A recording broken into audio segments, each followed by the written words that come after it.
horror of the second half of the tribulation will eclipse the worst hours of the first 3.5 years. In the interest of global security, martial law is being immediately... Dropping any pretense of his earlier role as a peacemaker, the Antichrist moves by force to strengthen his hold on the planet. His agenda expands beyond military, economic, and political objectives when he moves to establish himself as a god and demands the worship of the entire world. His closest advisor, the false prophet, creates a universal religion, positioning the Antichrist as the supreme Lord.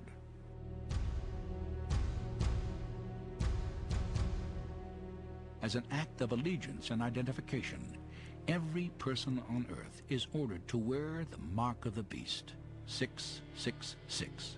Without it, no one can buy or sell in the global economy. Then, at the height of his arrogance, the Antichrist commits the ultimate act of desecration against the Jews. He enters their holy temple and erects an idol of himself as an object of worship.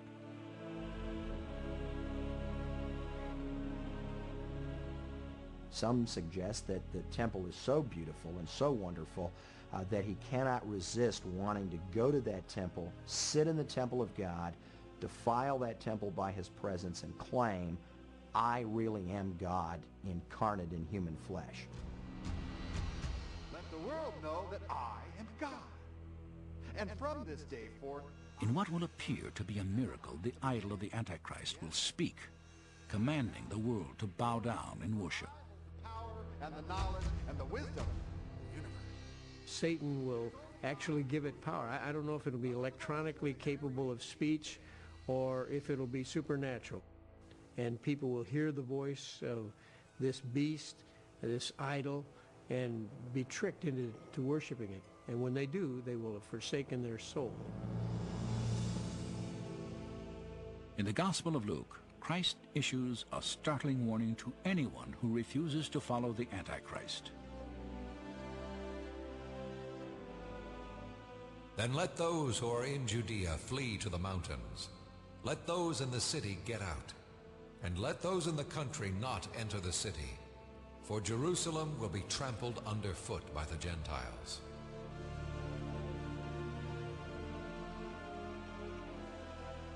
There is an obvious sense of urgency in Christ's words, and all who heed them will find their route of escape leading to the vast wilderness areas south of Jerusalem. There, the Jews will hide from the wrath and persecution of the Antichrist.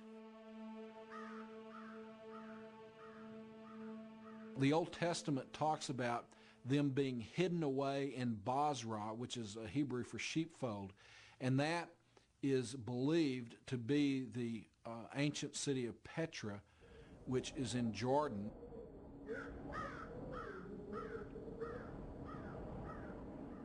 It is not hard to envision how the ancient city of Petra, 100 miles south of Jerusalem, could provide sanctuary for thousands of men, women, and children during the last days of the Great Tribulation. Carved from solid rock by an Arab merchant population more than 2,000 years ago, Petra is an almost impregnable fortress. The abandoned city is surrounded on all sides by towering cliffs and accessible only through a chasm that narrows to a width of 12 feet. Here, many believe God will supernaturally protect and sustain his people, perhaps by providing water from a rock and manna from heaven, as he once did for Moses and the children of Israel.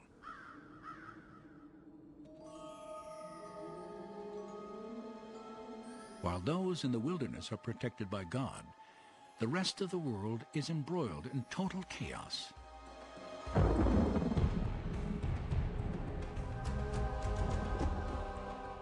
Where the death toll from the birth pains of war, natural disasters, and famine rises to more than 1 million human lives a day.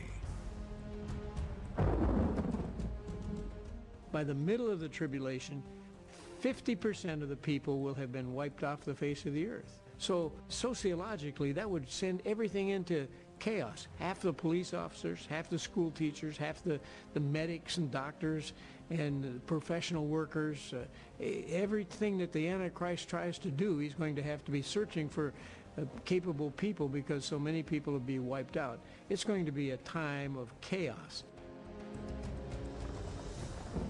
As his control of the world erodes, the Antichrist's anger against the Jews intensifies, and at the height of his fury, he orders his armies of the European Confederacy to converge upon Israel. Committed to the total annihilation of the Jewish race, the most powerful military force in history assembles here on the Megiddo Plains, north of Jerusalem. It's the valley of Jezreel, the breadbasket of modern Israel, a valley some 50 miles wide and 200 miles long. It's the largest flat area in Israel. It's the ideal place to assemble an army. So it becomes in the Bible a term, a symbol of major war and conflict. Many of the battles of the Old Testament era were fought on that location. While the forces of the Antichrist invade Israel, another army, 200 million strong, marches relentlessly from the east toward the plains of Megiddo. The stage is now set for the ultimate confrontation between Satan and God.